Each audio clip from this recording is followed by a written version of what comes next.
ಈ ನಾಣ್ಯಗಳ ಇತಿಹಾಸ ಒಂದು ರೀತಿಯಲ್ಲಿ ನಮ್ಮ ಇತಿಹಾಸ ಕೂಡ ಹೌದು. ಅಂದರೆ ಈ ನಾಣ್ಯಗಳ ದಾರಿ ಇತಿಹಾಸದ ದಾರಿ ಕೂಡ ಹೌದು. ಚರಿತ್ರೆಯ ಪುಟಗಳಲ್ಲಿ ಈ ನಾಣ್ಯಗಳು ಯಾವತ್ತಿಗೂ ಒಂದು ಪಾಠವನ್ನು, ಒಂದು ತಮ್ಮದೇ ಆದಂಥ ಒಂದು ಕೊಡುಗೆಯನ್ನು ಕೊಟ್ಟಿರ್ತವೆ. ಇವತ್ತು ಈ ಒಂದು ವಿಡಿಯೋದಲ್ಲಿ ನಾವು ₹1 ನಾಣ್ಯಗಳು, ಅಂದರೆ 1835 ಈ ನಾಣ್ಯವನ್ನು ನೀವು ನೋಡ್ತಾ ಇದ್ದೀರಾ.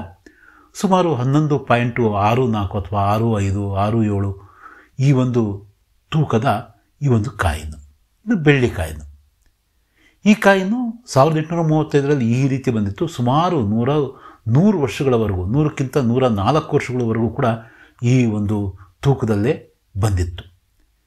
ಆದರೆ ಕಾಲಕ್ರಮೇಣ, ಅಂದರೆ ಇಲ್ಲಿಂದ ಎಲ್ಲಿವರೆಗೂ ಈ ಫೆನಿಟೆಕ್ ಸ್ಟೇನ್ಲೆಸ್ ಸ್ಟೀಲ್, ಈಗ ಪ್ರಸ್ತುತ ಈ ಒಂದು FSS ಕಾಯಿನ್ ಏನು ಬರುತ್ತೋ, ಈ ಸ್ಟೀಲ್ ಕಾಯಿನ್ ಅಂತ ಏನು ಬರುತ್ತೋ, ಇಲ್ಲಿವರೆಗೂ ಇದರ ತೂಕ ಎಷ್ಟು, ಮತ್ತು ಈ ಎರಡು ನಾಣ್ಯಗಳ ಮಧ್ಯದಲ್ಲಿ, ಅಂದರೆ ಇವೆರಡೂ ನಾಣ್ಯಗಳ ಒಂದು ಮಧ್ಯದಲ್ಲಿ ಬಂದಂತಹ ನಾಣ್ಯಗಳೆಷ್ಟು, ಅವುಗಳ ಇಂದಿನ ದರ ಎಷ್ಟು, ಮೌಲ್ಯ ಎಷ್ಟು, ಯಾಕೆ ಒಂದು ನಾಣ್ಯ ಈ ಒಂದು ಹಂತದಿಂದ ಈ ಹಂತಕ್ಕೆ ಬಂದು ತಲುಪುತ್ತೆ.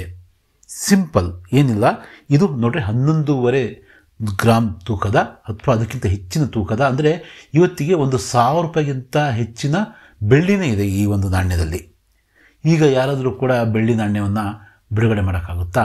ಹಾಗಾಗಿನೇ ಈ ಒಂದು ದೊಡ್ಡ ನಾಣ್ಯ, ಬೆಳ್ಳಿ ನಾಣ್ಯ, ಅಂದರೆ ಹೆಚ್ಚು ರೇಟಿನ ನಾಣ್ಯ ಬರ್ತಾ ಬರ್ತಾ ಈ ಒಂದು ನಾಣ್ಯದ ಒಂದು ರೂಪವನ್ನು ಪಡ್ಕೊಳ್ಳುತ್ತೆ. ಅಂದರೆ ಇದರ ಮುಖಬೆಲೆಗಿಂತ ಹೆಚ್ಚು ಅದರಲ್ಲಿರುವ ಖನಿಜದ ಬೆಲೆ ಇದ್ದರೆ ಏನು ಮಾಡ್ತಾರೆ ಅಂತಕ್ಕಂಥದ್ದು ನಿಮಗೆ ಗೊತ್ತಿದೆ. ಅಂದರೆ ಅದನ್ನು ಕರಗಿಸಿ ಮಾರ್ತಾರೆ. ಅಂದರೆ ಆ ಖನಿಜದ ದರನೇ ಜಾಸ್ತಿ ಇದ್ದರೆ ಈ ಒಂದು ಬೆಲೆ, ಈ ಏನು ಒಂದು ನಾಣ್ಯವಾಗಿ ಉಳಿಯಲ್ಲ, ಕಾಯಿನಾಗಿ ಉಳಿಯಲ್ಲ.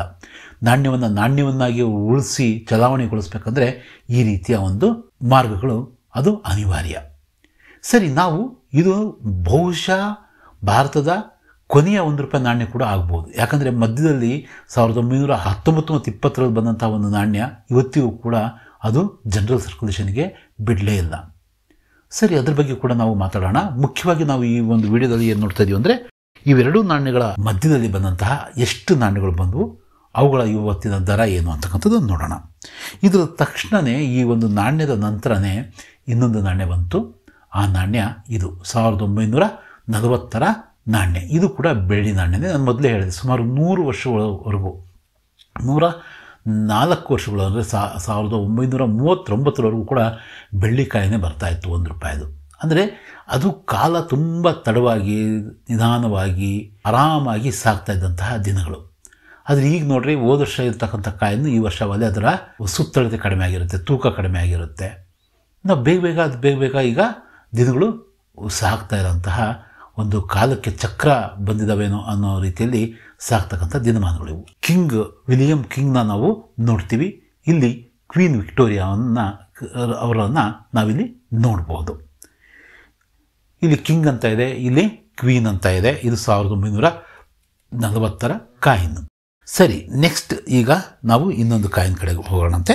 ನಂತರದ ಈ ರೀತಿಯ ಕಾಯಿನ್, ಇದು ವಿಕ್ಟೋರಿಯಾ ಕ್ವೀನ್, ವಿಕ್ಟೋರಿಯಾ ಎಂಪ್ರೆಸ್ ಆಗಿದ್ದರು.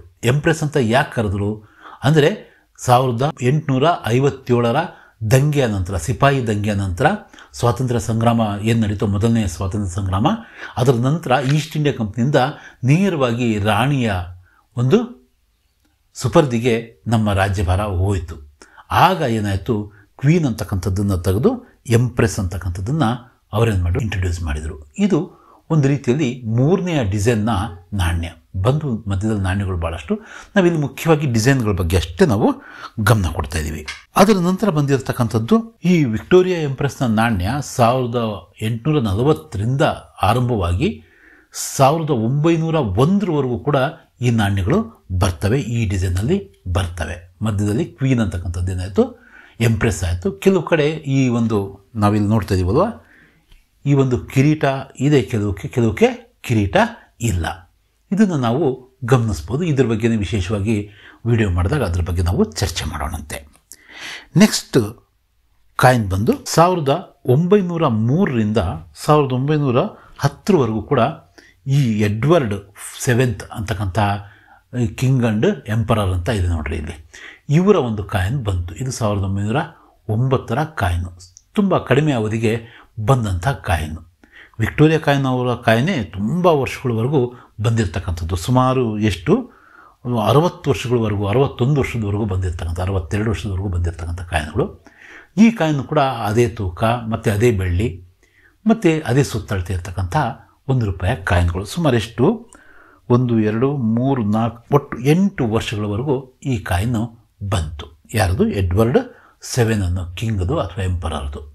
ಇದಾದ ನಂತರ 1911ರಿಂದ 1910ರಲ್ಲಿ ಕಾಯಿನ್ ಬರಲಿಲ್ಲ, ಹಾಗೆ ಹೇಗೆ 1902ರಲ್ಲಿ ಕಾಯಿನ್ ಬರಲಿಲ್ಲೋ ಹಾಗೆ 1911ರಿಂದ ಸರಿಸುಮಾರು 12 ವರ್ಷ ಅಂದರೆ 1922ವರೆಗೂ ಕೂಡ ಜಾರ್ಜ್ V ಇವರ ₹1 ಕಾಯಿನು ನಾವು ನೋಡೋದಕ್ಕೆ ಸಿಗುತ್ತೆ. ಇದು 1914ರ ಕಾಯಿನು. ಇದು ಕೂಡ ಸುಮಾರು 11.66 ಗ್ರಾಮ್ನ ತೂಕದ ಬೆಳ್ಳಿಯ ನಾಣ್ಯ. ಇದನ್ನು ನಾವು ಇಲ್ಲಿ ಇರಿಸೋಣಂತೆ. ಇದರ ನಂತರ 1922ವರೆಗೂ ಆ ಕಾಯಿನ್ ಬಂತಲ್ವಾ.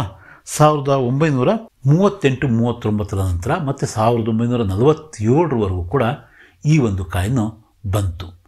1938 ಮತ್ತು 39ರಲ್ಲಿ ಮಾತ್ರ ಬೆಳ್ಳಿಯಲ್ಲಿ ಬಂತು. ನಾನು ಹೇಳಿದ ಮುಖಬೆಲೆಗಿಂತ ಜಾಸ್ತಿ ಆಗಿತ್ತು ಬೆಳ್ಳಿಯ ಬೆಲೆ. ಹಾಗಾಗಿ ಅದರ ನಂತರ 1940ರಲ್ಲಿ 2ನೇ ಮಹಾಯುದ್ಧ, ವಿಶ್ವ ಯುದ್ಧ ಕೂಡ ನಡೀತಾ ಇತ್ತಲ್ವ. ಆ ಕಾರಣವಾಗಿ ಆಫ್ ಸಿಲ್ವರ್ ಕಾಯಿನ್ ಇದು. ಇದರ ಇವತ್ತಿನ ಬೆಲೆ ಇವತ್ತಿಗೆ ₹500 ಇದೆ. ಯಾಕಂದರೆ ಇದರಲ್ಲಿ ಬೆಳ್ಳಿ ಅರ್ಧನೇ ಇರ್ತಕ್ಕಂಥದ್ದು.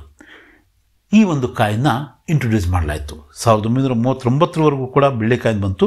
39ರ ಕಾಯಿನಂತೂ ಬ್ರಿಟಿಷ್ ಇಂಡಿಯಾದ ಎಲ್ಲ ಕಾಯಿನ್ಗಳಿಗಿಂತ ಅತ್ಯಂತ ಖರೀದಿ ಇರ್ತಕ್ಕಂಥ ಕಾಯಿನು. ಮತ್ತು ಈ ರೀತಿಯ ಒಂದು ಕಾಯಿನ್ ಬರುತ್ತೆ, ಅದು 1940 ಅಂತ ಇದ್ದರೆ ಅದು ಕೂಡ ಅದಕ್ಕೆ ಬೆಲೆನೇ ಕಟ್ಟೋಕ್ಕಾಗಲ್ಲ. ಅಂದರೆ ಕೊಳ್ಳೋರಿದ್ದರೆ ಅಥವಾ ಕಾಯಿನ್ ಸಿಗಲ್ಲ. ಕಾಯಿನ್ ಇದ್ದರೆ ಸರಿಯಾದ ಕೊಳ್ಳೋರಿದ್ದರೆ, ಕಲೆಕ್ಟ್ಗಳಿದ್ದರೆ ಅದು 20 ಲಕ್ಷದವರೆಗೂ ನಡೆಯುತ್ತೆ ಅಂತ ಹೇಳ್ತಾರೆ. ಇದರ ಬೆಲೆ ನಾನು ಆಮೇಲೆ ಮಾತಾಡ್ತೀನಿ. ಇದು ಕೂಡ ಅಷ್ಟೇ 1900 ಇಲ್ಲಿ 39 ಅಂತ ಇದ್ದರೆ ಆ ಕಾಯಿನು ಒರಿಜಿನಲ್ಲೇ ಆಗಿದ್ದರೆ ಅದರ ಬೆಲೆನೇ ಈ ಹಂತದಲ್ಲಿ 2.5-3 ಲಕ್ಷದಿಂದ ಸ್ಟಾರ್ಟ್ ಆಗುತ್ತೆ. ಮತ್ತು ಅದರ ಹೈಯೆಸ್ಟ್ ಲೆವೆಲ್ ಏನಪ್ಪ ಅಂತಕ್ಕಂಥದ್ದು ಮಾರೋರು ಮತ್ತು ಕೊಳ್ಳೋರಿಗೆ ಸಂಬಂಧಪಟ್ಟಂತಹ ವಿಷಯ.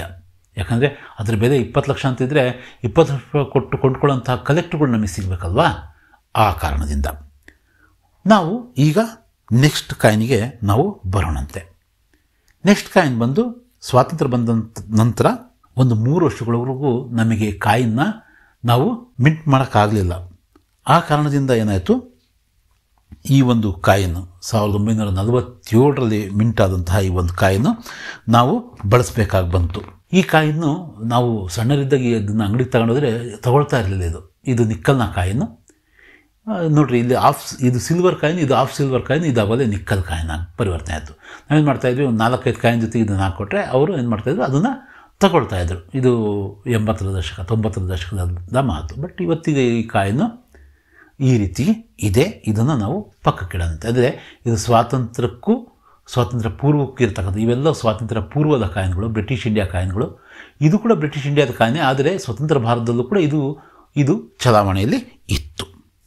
ಮತ್ತು ಚಲಾವಣೆಯ ನಂತರ 1950 ಮತ್ತು 54ರಲ್ಲಿ ಇದು ಮತ್ತೆ ನಮಗೆ ಈ ಒಂದು ಕಾಯಿನ್ನ ಒಂದು ಪರಿಚಯ ಆಯಿತು. ಎಷ್ಟು ತೂಕದ ಕಾಯಿನ್ ಅಂದರೆ 11.66. ಆಗ ಏನು ಬೆಳ್ಳಿ ಕಾಯಿನ್ ಬರ್ತಾಯಿತ್ತು ಅದೇ ಒಂದು ಸುತ್ತಳತೆಯ, ಆದರೆ ನಿಕ್ಕಲ್ನ, ಪ್ಯೂರ್ ನಿಕ್ಕಲ್ನ ಈ ಕಾಯಿನ್ನು ನಮಗೆ ಇಂಟ್ರೊಡ್ಯೂಸ್ ಮಾಡಲಾಯಿತು.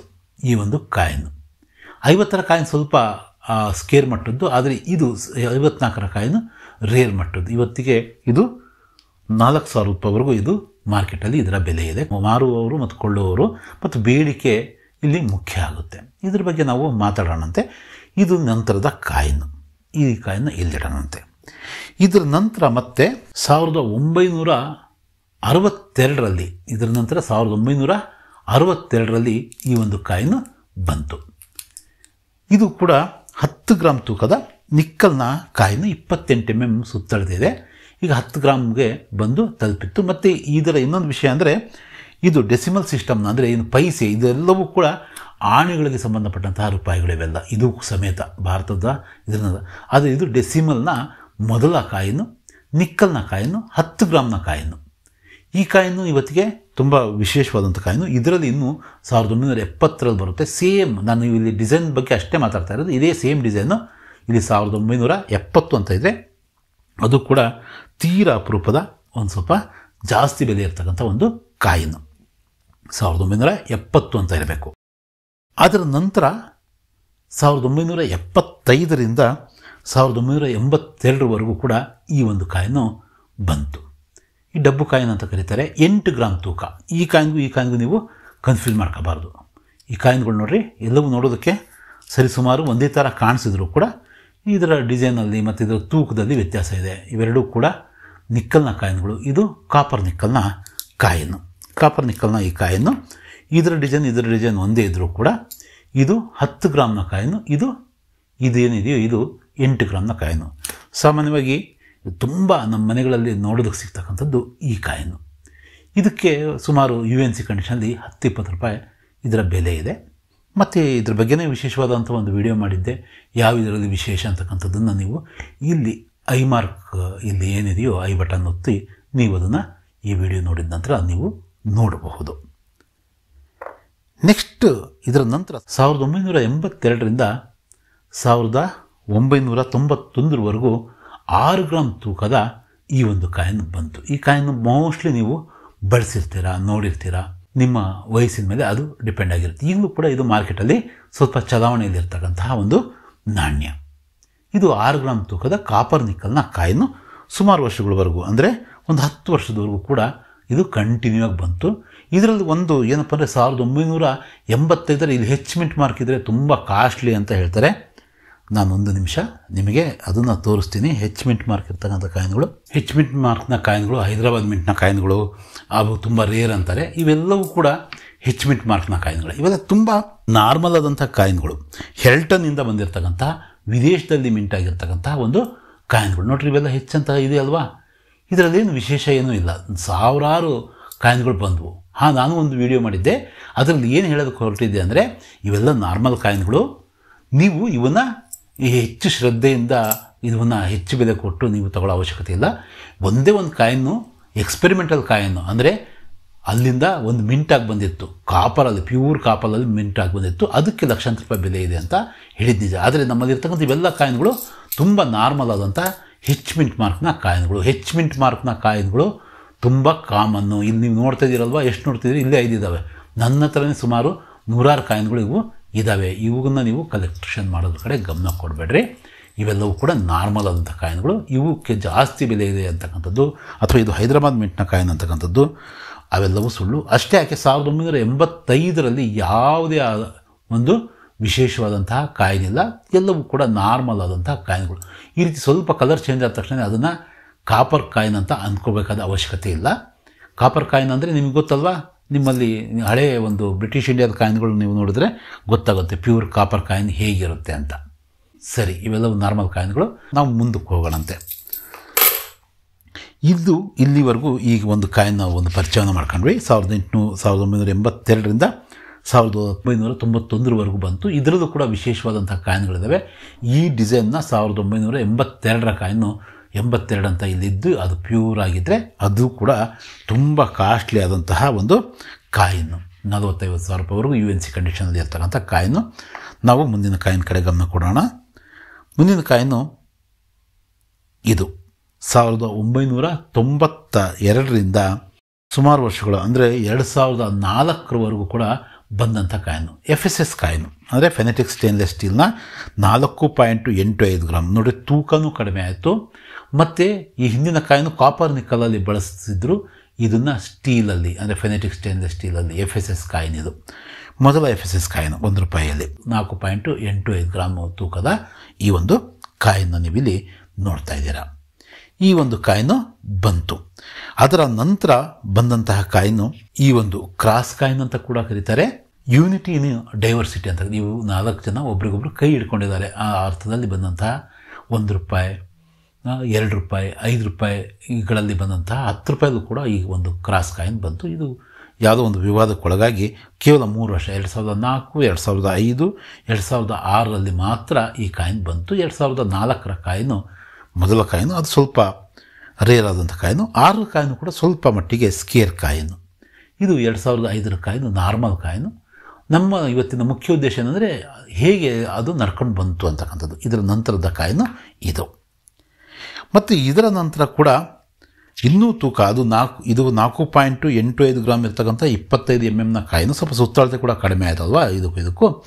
ಬಟ್ ನಂತರ ಈ ಕಾಯಿನ್ ಬಂತು. ಈ ಕಾಯಿನ ಇದಕ್ಕಿಂತ ಮುಂಚೆ ಈ ಕಾಯಿನು 2007ರಿಂದ 2011ರವರೆಗೂ ಈ ಒಂದು ಕಾಯಿನನ್ನು ನಾವು ನೋಡೋದಕ್ಕೆ ಸಿಗುತ್ತೆ. ಇದು ನೃತ್ಯ ಮುದ್ರೆಯ ಒಂದು ಕಾಯಿನು. ಇದು ನೃತ್ಯದ ಒಂದು ಮುದ್ರೆಯ ಒಂದು ಕಾಯಿನು 1 ಅಂತ ತೋರಿಸ್ತಾ ಇದೆ ಅಲ್ವಾ. ಅದಕ್ಕೂ ಇದಾಗಿರೋದ್ರಿಂದ ಈ ಒಂದು ವಿಶೇಷವಾದಂಥ ಕಾಯಿನು 5 ವರ್ಷದವರೆಗೂ 2007, 8, 9, 10 ಮತ್ತು 11ರಲ್ಲಿ ಬಂತು. ಇದರಲ್ಲಿ ತುಂಬ ಕೆಲವು ಸ್ಕೇರ್ ಮಟ್ಟದ ಕಾಯಿನ್ಗಳಿದ್ದಾವೆ. ಎಲ್ಲ ನಾರ್ಮಲ್ ಕಾಯಿನ್ಗಳು. ನಾವು ಈಗಲೂ ಕೂಡ ಇವು ಬಳಸ್ತಕ್ಕಂತಹ ಒಂದು ರೆಗ್ಯುಲರ್ ಆದಂತಹ ಕಾಮನ್ ಕಾಯಿನ್ಗಳು.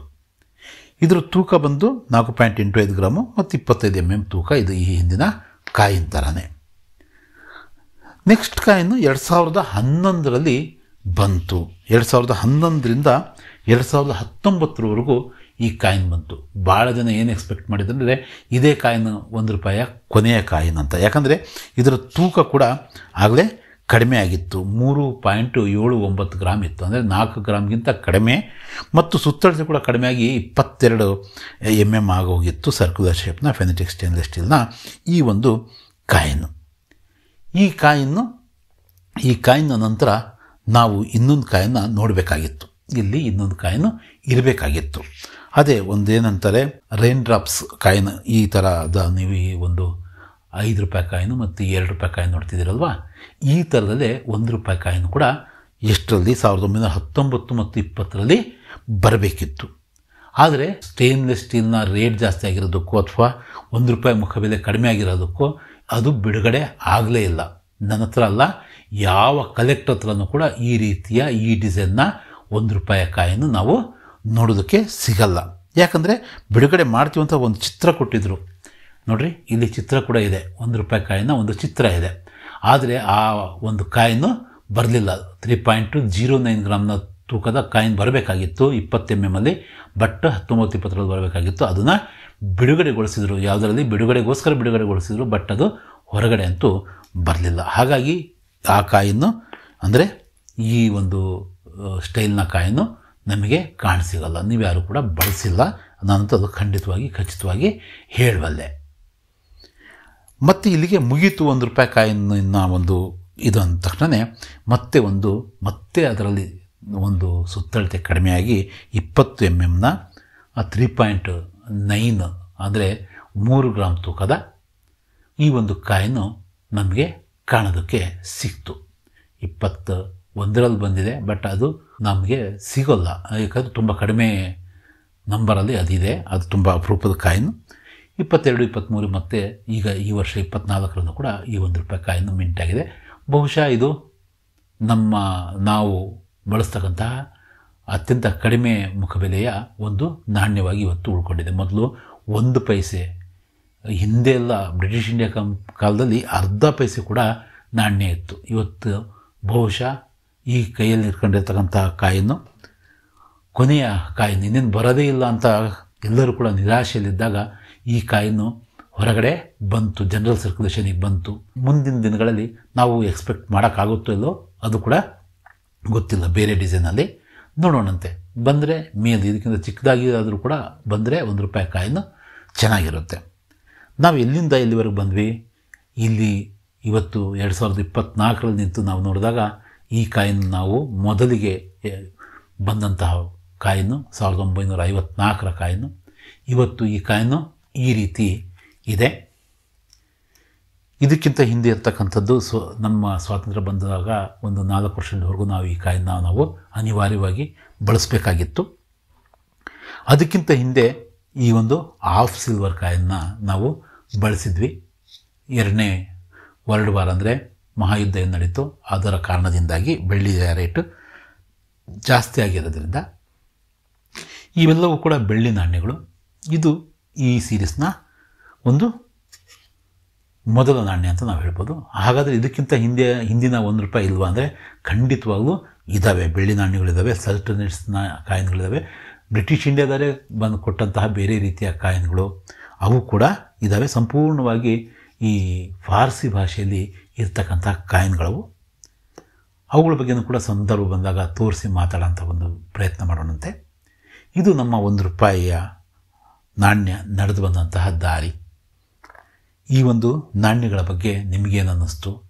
ಮತ್ತು ಇವತ್ತು ಈ ಒಂದು 5 ನಾಣ್ಯಗಳನ್ನು ಹೊರತುಪಡಿಸಿದರೆ ಇವೆಲ್ಲವೂ ಕೂಡ ತಮ್ಮ ಮುಖಬೆಲೆಗಿಂತ ಜಾಸ್ತಿ ಬೆಲೆಗೆ ಇವತ್ತು ಮಾರಾಟ ಆಗ್ತವೆ. ಈ ಥರದ ನಾಣ್ಯಗಳು, ಅದು ಹೆಚ್ ಮಿಂಟ್ ಮಾರ್ಕ್ನ ನಾಣ್ಯನೂ ಸೇರಿ ₹3-4 ಬೆಲೆ ಬಾಳುತ್ತೆ.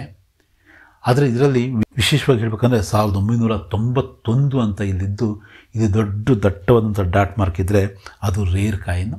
₹10,000ದಿಂದ ಅದು ಆರಂಭವಾಗುತ್ತೆ. ಹಾಗೆಯೇ ಇನ್ನೊಂದು ರೇರ್ ಕಾಯಿನ್ ಅಂದರೆ 83 ಅಂತ ಇಲ್ಲಿದ್ದು, ಇಲ್ಲಿ 84 ಅಂತ ಇದೆಯಲ್ಲ, 83 ಅಂತ ಇದ್ದು ಕೆಳಗಡೆ ಸ್ಟಾರ್ ಮಿಂಟ್ ಮಾರ್ಕ್ ಇದ್ದರೆ ಅದು ಹೈದರಾಬಾದ್ನ ಕಾಯಿನ್ ಆಗುತ್ತೆ. ಅದು ಇವತ್ತಿನವರೆಗೂ ಸಿಕ್ಕಿರ್ತಕ್ಕಂಥದ್ದು 1-2 ಕಾಯಿನ್ಗಳು. ಅದರ ಬೆಲೆ ಕೂಡ ಲಕ್ಷಾಂತರ ಇದೆ. ಸರಿ, 1982ರಲ್ಲಿ ಮೊದಲನೇ ಕಾಯಿನ್ ಬಂತು ಅಂತ ಹೇಳಿದ್ನಲ್ಲ, ಅದು ಬಾಂಬೆ ಮಿಂಟಿಂದ ಬಂದಿತ್ತು, ಒಂದೇ ಒಂದು ಮಿಂಟಿಂದ. ಆ ಕಾಯಿನ್ ಕೂಡ ಇವತ್ತು ಎಕ್ಸ್ಟ್ರೀಮ್ಲಿ ರೇರ್ ಕಾಯಿನ್ ಆಗಿದೆ. ಅದರ ಬೆಲೆ ಕೂಡ 10,000ದಿಂದ ಸ್ಟಾರ್ಟ್ ಆಗಿ 40,000-50,000, 60,000ವರೆಗೂ ಕೂಡ UNC ಕಂಡೀಷನಲ್ಲಿ ಆ ಕಾಯಿನ್ ಇದೆ. ಈ ರೀತಿಯ ಕಾಯಿನ್ಗಳು ಉಳಿದಂಗೆ 85ರ ಹೆಚ್ ಮಿಂಟ್ ಮಾರ್ಕ್ನ ಕಾಯಿನ್ನು ಸೇರಿಸಿ ಉಳಿದಂಥ ಕಾಯಿನ್ಗಳು ಹೆಚ್ಚಂದರೆ UNC ಕಂಡೀಷನಲ್ಲಿ ₹20-25ವರೆಗೂ ಇವು ಬೆಲೆ ಬಾಳ್ತವೆ. ಅದಕ್ಕಿಂತ ಮುಂಚೆ ಬಂದಂಥ ಈ ಕಾಯಿನ್ಗಳ ಬೆಲೆ ತುಂಬ ಕಡಿಮೆ ಇದೆ. 75-82ವರೆಗೂ ಬಂದಂಥ ಕಾಯಿನ್ಗಳ UNC ಕಾಯಿನ್ನ ಬೆಲೆ ಒಂದು ₹30-35ವರೆಗೂ ನಾವು ಕೊಂಡ್ಕೋಬೋದು. ನಾವು ಮಾರೋದಕ್ಕೆ ಹೋದರೆ ₹20ಗೂ ಕೊಂಡ್ಕೊಳ್ತಾರೆ ಅಂತಕ್ಕಂಥದ್ದು ಹೇಳೋಕ್ಕಾಗಲ್ಲ. ಇದು 62ರ ಕಾಯಿನ್ನು ಇವತ್ತು ₹1,200ವರೆಗೂ ಇದರ ಬೆಲೆ ಇದೆ. ಅದೇ 70ರ ಕಾಯಿನ್ ಆದರೆ ಅದರ ಬೆಲೆ ₹10,000ವರೆಗೂ ಇದೆ. ಈ ಕಾಯಿನ್ನು ನಾನು ₹1,500 ಕೊಂಡ್ಕೊಂಡಿದ್ದೆ. ಅದರಲ್ಲಿ ಬರೆದಿದ್ದಾರೆ ನೋಡಿರಿ, ಇಲ್ಲಿ ₹1,500 ಅಂತ. ಇವತ್ತು ಇದರ ಬೆಲೆ ಎಷ್ಟಿದೆ? ₹4,000 ದಾಟಿದೆ. ₹4,000 ದಾಟಿದೆ. ಒಂದು 4 ವರ್ಷದಲ್ಲಿ ಒಂದು 3 ಪಟ್ಟು ರೇಟನ್ನು ಇದು ಪಡ್ಕೊಂಡಿದೆ. ನೆಕ್ಸ್ಟ್ ಇದರಲ್ಲಿ ಲಾಹೋರ್ ಮಿಂಟ್ ಮಾರ್ಕ್ನ ಕಾಯಿನ್ ಬರುತ್ತಂತೆ, ಅದು ಸ್ವಲ್ಪ ರೇರು. ಉಳಿದಂಗೆ ಇದು ಕೂಡ ₹20-30 ಬೆಲೆಯನ್ನು ಬಾಳ್ತಕ್ಕಂತಹ ಒಂದು ಕಾಮನ್ ಆದಂಥ ಕಾಯಿನ್ನು. ಇದು ₹500 ಬೆಲೆ ಬಾಳ್ತಕ್ಕಂತಹ ಆಫ್, ಅಂದರೆ ಇದರಲ್ಲಿ ಇರ್ತಕ್ಕಂಥ ಬೆಳ್ಳಿಗೆ ಬೆಲೆ ಅಷ್ಟೇ. ಈ ಒಂದು ರೀತಿಯ ಕಾಯಿನ್ಗಳು ಅಂದರೆ ಇದರಲ್ಲಿ 1939 ಮತ್ತು 38ನ ಕಾಯಿನ್ಗಳು ಸ್ವಲ್ಪ ರೇರ್ ಆದಂತಹ ಕಾಯಿನ್ಗಳು. ಈ ಡಿಸೈನ್ನ ಕಾಯಿನ್ ಏನಿದೆ 1911ರಿಂದ 22ವರೆಗೂ ಬಂದು, ಇದರಲ್ಲಿ ಎಲ್ಲವೂ ಕೂಡ ಕಾಮನ್ ಕಾಯಿನ್ಗಳು. ಒಂದು ಸ್ವಲ್ಪ ಸ್ಕೇರ್ ಕಾಯಿನ್ಗಳಿದ್ದಾವೆ. ಇವತ್ತು ಒಂದು ₹1,000, ₹1,500 ಮಧ್ಯದಲ್ಲಿ, ಈ ಒಂದು ₹2,000 ಮಧ್ಯದಲ್ಲಿ ಈ ಒಂದು ನಾಣ್ಯದ ಬೆಲೆ ನಡೀತಾ ಇದೆ. ಈ ಒಂದು ನಾಣ್ಯದ್ದು ಕೂಡ ಅದೇ ಕಥೆಯೇ. ₹1,000ದಿಂದ ಆರಂಭವಾಗಿ ₹2,000ವರೆಗೂ ಅಥವಾ ₹3,000ವರೆಗೂ ಕೆಲವು ನಾಣ್ಯಗಳು, ಸ್ಕೇರ್ದಲ್ಲಿರ್ತಕ್ಕಂಥ ನಾಣ್ಯಗಳು, ಇದರ ಬೆಲೆ ನಡೀತಾ ಇದೆ. ಈ ನಾಣ್ಯ 1897ರ ನಾಣ್ಯ. ಇಲ್ಲಿ 1880 ಅಂತಿದ್ದೀವಲ್ಲ, ಅದೇ 1897 ಅಂತಿದ್ರೆ ಆ ನಾಣ್ಯ ಎಕ್ಸ್ಟ್ರೀಮ್ಲಿ ರೇರ್ ಆಗಿರ್ತಕ್ಕಂಥದ್ದು. ಈ ಲೆವೆಲ್ಗಿದ್ದರೂ ಕೂಡ ₹10,000ದಿಂದ ಆರಂಭವಾಗಿ ₹50,000ವರೆಗೂ ಕೂಡ ಅದರ ಬೆಲೆ ಇದೆ. 1897, 1890 ಅಲ್ಲ, 93 ಅಲ್ಲ, 98 ಅಲ್ಲ, ಅದು ಅಷ್ಟು ಬೆಲೆ ಇದೆ. ಉಳಿದ ನಾಣ್ಯಗಳೆಲ್ಲವೂ ಕೂಡ ಸ್ವಲ್ಪ ನಾರ್ಮಲ್ ಆದಂಥ ಅದೇ ₹1,000, ₹1,500 ಇಲ್ಲಿರ್ತಕ್ಕಂಥ ಬೆಳ್ಳಿಗೆ ಬೆಲೆ ಜಾಸ್ತಿ ಇದೆ. ಮುಂದೆ ಒಂದಿನ ಈ ಒಂದು ನಾಣ್ಯಗಳಿಗೆ ಹೆಚ್ಚು ಬೆಲೆ ಬರಬಹುದು. ಈಗ ನಮ್ಮ ಎಲ್ಲ ಗಮನ ಎಲ್ಲಿದೆ? ಇಲ್ಲಿ ನಮ್ಮ ರಿಪಬ್ಲಿಕ್ ನಾಣ್ಯಗಳ ಕಡೆನೇ ಇದೆ. ಈ ಒಂದು 5 ನಾಣ್ಯಗಳಂತೂ ಇನ್ನೂ ನಾವು ಬಳಕೆ ಮಾಡ್ತಿದ್ದೀವಿ. ಇದರ ಮುಖಬೆಲೆ ಅಷ್ಟೇ ಬೆಲೆಯನ್ನು ಹೊಂದಿದ್ದಾವೆ. ಮತ್ತು ಈ ನಾಣ್ಯ ನೀವು ಈ ನಾಣ್ಯವನ್ನು ನೋಡ್ತಾ ಇದ್ದೀರೋ, ಈ ನಾಣ್ಯವನ್ನು ಕೂಡ ಒಂದು UNC ಕಂಡೀಷನ್ ಇದ್ದರೆ ₹4,000ವರೆಗಿದೆ. ಆರಂಭದಲ್ಲಿ ನಾವು ₹1,500 ಇದರ ಬೆಲೆಯನ್ನು ನಾವು ಹಾಗಂತ ನ್ಯೂಸ್ಮ್ಯಾಟಿಕ್ ಫೀಲ್ಡಲ್ಲಿ ಇದರ ಬೇಡಿಕೆ ಇದ್ದರೆ ಅಷ್ಟು ರೂಪಾಯಿವರೆಗೂ ಹೋಗಬಹುದು. ಇದು ಕೂಡ ಅಷ್ಟೇ ₹2,000ದಿಂದ ಆರಂಭವಾಗಿ ₹8,000ವರೆಗೂ. ನೋಡಿರಿ, ಸುಮಾರು 180 ವರ್ಷದ ಹಳೆಯ ನಾಣ್ಯ ಇದು. ಎಷ್ಟು ಜೋಪಾನ ಮಾಡಿ, ಎಷ್ಟು ಚೆನ್ನಾಗಿ ಇದನ್ನು ಸಂಗ್ರಹ ಮಾಡಿದ್ದಾರೆ ನೋಡಿರಿ ಸಂಗ್ರಾಹಕರು. ನಾವು ಕೂಡ ಅಷ್ಟೇ, ನಮ್ಮ ಕೈಗೆ ಬಂದ ನಂತರ ಆ ಕಾಯಿನ್ ಯಾವುದೇ ಆಗಿರಲಿ, ನಾಳೆ ಈ ಕಾಯಿನು ಕೂಡ ಅಪರೂಪ ಆಗ್ಬೋದು. ಯಾವುದೇ ಕಾಯಿನ್ ಆಗಿರಲಿ, ನಾವು ಅದನ್ನು ತುಂಬ ಚೆನ್ನಾಗಿ ನಾವು ಸಂಗ್ರಹಿಸಬೇಕು ಮತ್ತು ಅದನ್ನು ಜೋಪಾನ ಮಾಡೋಂಥ ಜವಾಬ್ದಾರಿ ನಮ್ಮದಾಗಿರುತ್ತೆ. ಈ ₹1 ನಾಣ್ಯಗಳ ಈ ಒಂದು ಈ ಕಲೆಕ್ಷನ್ ಹೇಗಿದೆ ಮತ್ತು ನಿಮಗೆ ಈಗ ನಾನು ಕೊಟ್ಟಂಥ ಮಾಹಿತಿ ಹೇಗಿತ್ತು, ಇದ್ರ ಬಗ್ಗೆ ತಪ್ಪದೆ ನೀವು ಕಾಮೆಂಟ್ ಮೂಲಕ ತಿಳಿಸಿ. ಧನ್ಯವಾದ.